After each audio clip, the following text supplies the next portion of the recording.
What's up internet, this is Victor for Phone Arena with a review of the Nokia Asha 309, a simple and cheap feature phone that can easily act as a backup to your main device. But could you go on and actually use this feature phone in our age of Android and iPhones? Could you use it as your main device? Nokia bids farewell to the resistive and goes with a capacitive 3-inch display, and with a brand new swipe-based interface of the Series 40 platform, it tries its best. Still, it is obvious that Nokia is playing its last cards to keep the feature phone alive. In modern day reality, most affordable Android smartphones come at nearly the same price as the Asha, and that makes us wonder, can the Asha really pull it against them? And is it a good phone on its own? We'll start looking for answers to those questions right away. The Asha 309 is a compact little device with a fairly ordinary design. It is not too thick at 0.51 inches nor too heavy at 3.6 ounces, and it fits comfortably in the hand.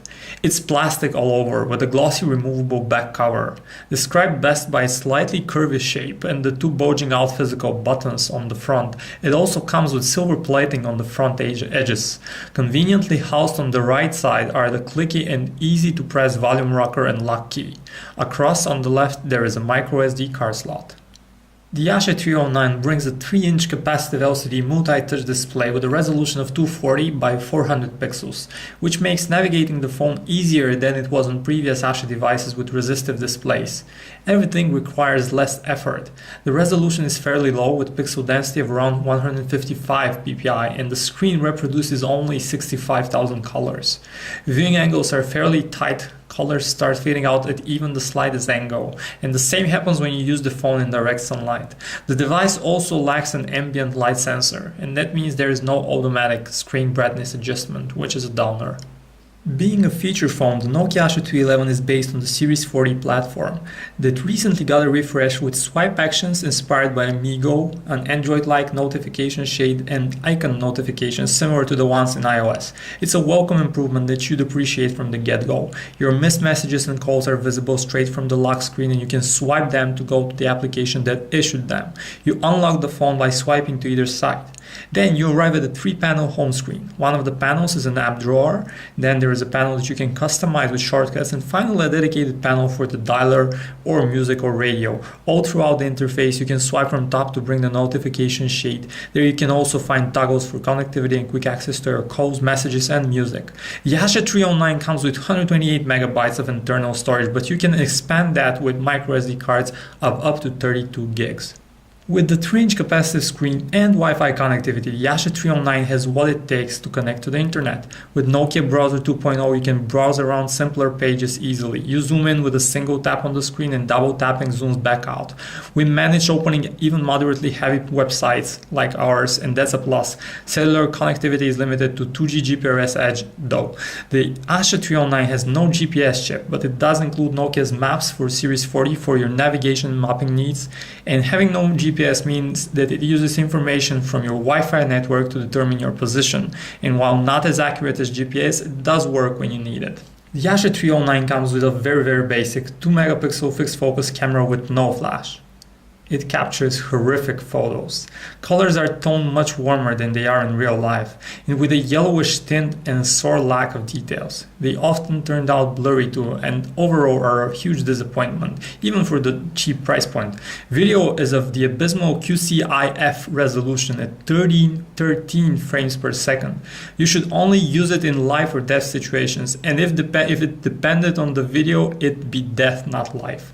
The device has a decent music player, with the loudspeaker getting fairly loud. For music playback, the device will last you up to 54 hours, which is not bad at all.